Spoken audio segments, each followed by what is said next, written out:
So a little while ago, I made a video talking about how the retro gaming market is just getting out of control. I mean, we're seeing prices start to skyrocket, especially around GameCube games, but also with things like PlayStation 1, PS2, and for a little while there, the PS3 did start to explode in pricing. And then we heard from Sony that they were going to be, they're going to continue to support the PS3 digital market, at least for now. We'll see how long that one lasts, but something else has been happening. And in fact, it looks like I was wrong. Now the retro market is getting worse. Before it wasn't as bad, but now we're talking about games that are strangely going for millions of dollars. In fact, we had another game break the record that was just set by Mario 64. That one selling for $1.5 million. But this one selling for $2 million even got shareholders involved. That's right, with a video game. Guys, if you enjoy these videos, make sure that like button helps out a ton. And if you're new here to the Spawn Wave channel, make sure you subscribe down below. So if we head over here, this was an article posted up by Engadget. It appears that New York Times reported on this, and I can only imagine it's because the site that sold this item sent a press release to them or something, just kind of tap them on the shoulder and say, hey, look what we did, because it's good promotion for their website. And we're going to talk about exactly what that website is and what it does. But you can see here, a sealed copy of Super Mario Bros. Has sold for a record-breaking $2 million. Remember before we had talked about games like Super Mario Bros. One did sell for hundreds of thousands of dollars. Then we talked about that Legend of Zelda NES game that sold for like $800,000. And then we saw the Mario 64 game show up for $1.5 million. And now we have this sealed copy of Super Mario Bros. Selling for $2 million. This has accelerated rapidly, so much so that it looks very strange, doesn't it? And that's one of the big things now, is people are trying to figure out if this is even legit, because it really does not look on the up and up from the outside. But they say an unopened copy of Super Mario Bros. Has sold for $2 million, shattering the previous record set by a video game sale set just last month, when a collector paid $1.56 million to obtain a mint version of Super Mario 64. First of all, Super Mario 64 is worth nowhere near that amount. And one thing I will say that I'm happy to report is that I don't see anything when it comes to the typical gaming market right now for Mario 64 having spiked. I feel like a lot of people look at that 1.56 million and are scratching their heads, even if they're trying to sell a copy of Super Mario 64 online right now. It appears like it's actually dropped off a little bit. That might be because of the Mario 3D collection that released on the Switch, where it's pretty easy to get a copy of that, along with 2 other 3D Mario games. But you can see this was sold on a website called Rally, and it was one of those WATA-graded games, a 9.8 A+ rating on the WATA scale. That means exceptional condition. I mean, that's probably as close as you're going to get to a 10. I don't even know if they would give out a perfect 10 at WATA. I'm sure they look for the smallest defects and, you know, all of that. But they do even, I mean, they have it here, new world record on Rally. And I mean, again, for the marketing purposes, it makes sense why you would want to push that out there and say, hey, look at this website, and then look at all the other things we have on this website, because this is where things get a little odd, a little kind of interesting, I guess. It has to do with people owning shares of the game and actually voting on if they should sell it. They say Rally positions itself as an alternative asset investment platform.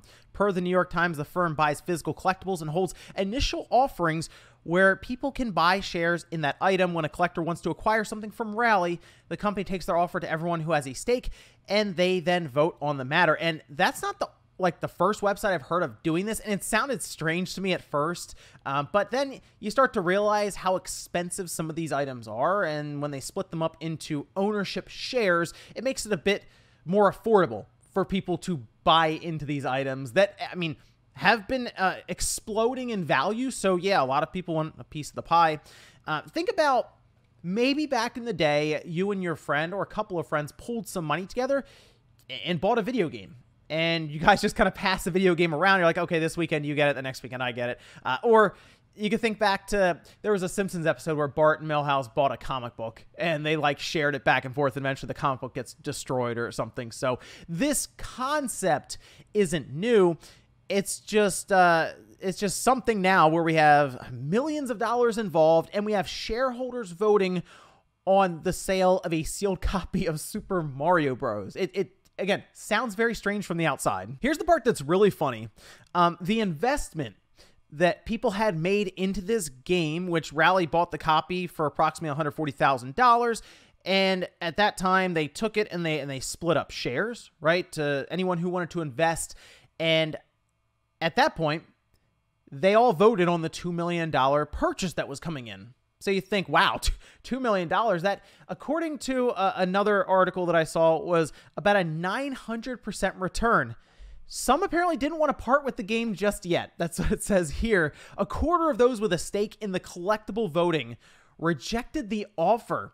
Think about that. You had an investment and it was going to 9x, and you're like, now let's see how much further we can go with this sealed copy of Super Mario Bros. Now, we know a lot of this has to do with the WADA rating scale that these games are going through, so I decided to come over here. This is Heritage Auctions, where a lot of news was coming out around bids getting thrown around and pushing these different items up over, tens of thousands, hundreds of thousands, $1 million for that Super Mario 64. I just wanted to see how things were going over here. These are all closed auctions, and they said they have more auctions coming up here, I think next week. It's on their website, but I went ahead and made an account just so I could look at some of the pricing.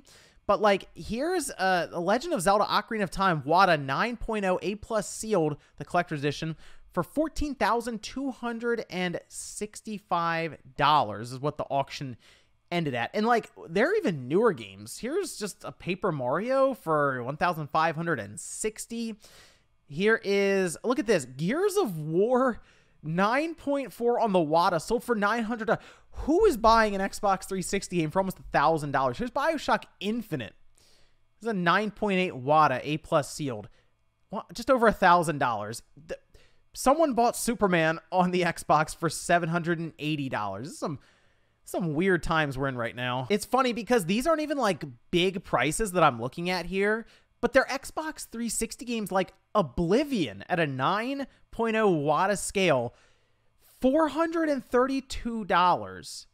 Like, I'm seeing ones that are like thousands of dollars. That's the one. These 360 games are the ones that are just blowing me away right now, because it's like, it's an Xbox 360 game. What are you doing? But hey, maybe someone just really likes Oblivion. Anyway, here's a Super Mario Bros. WADA 9.6 A+ sealed. That's with a hang tab.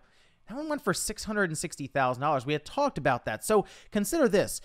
It ended April 2nd. Here we are now, August 6th. So 4 months later, and one sold for $2 million. Now, it could be more rare, I'm sure. This one has hang tab. I don't know, more. Maybe there's more information around the other one that we just saw. It was also rated 0.2 higher at 9.8, but you can see just how much that's accelerating. And I understand why people are looking at this and they're like, that doesn't seem like a normal thing, right? To have a game like, I mean, nearly quadruple in price in just a couple of months. It does look pretty shady, yes. Like, here's a Super Mario Bros. 3 WADA 9.8 A+ sealed. That one for $52,000. And I'm sure there were a lot of copies of Super Mario Bros. 3 when that came out. It was a big launch and everything, but still, a WADA 9.8, it means the better game anyway. Although we are to the point now where we're not buying these things to actually play them, right? They are showpieces, and they are there to essentially store and build value over time. But I think the worst part around all of this is that it appears to be a good advertising tool for these different websites if these things continue to sell and break the record for the biggest sale in video game history. We just got done with a $1.5 million, and then before that it was like an $860, then before that $660, and this is all happening in like a year to a year and a half. So it is accelerating very quickly here. And it does look like a bubble that is going to burst as we work towards, I don't know, a $5 million sale over a sealed WADA grade game. I mean, or could we touch $10 million? It seems outlandish, and this whole thing looks super unnatural from the outside here. But let me know what you guys think about all of this, because I thought it was as bad as it could get with how the collecting scene was getting, with these prices jumping for GameCube and PS1 and Super Nintendo. But I was wrong, because on the other side of the internet, we're talking about millions of dollars in shareholders. Thanks, guys, for watching, and I'll see you next time.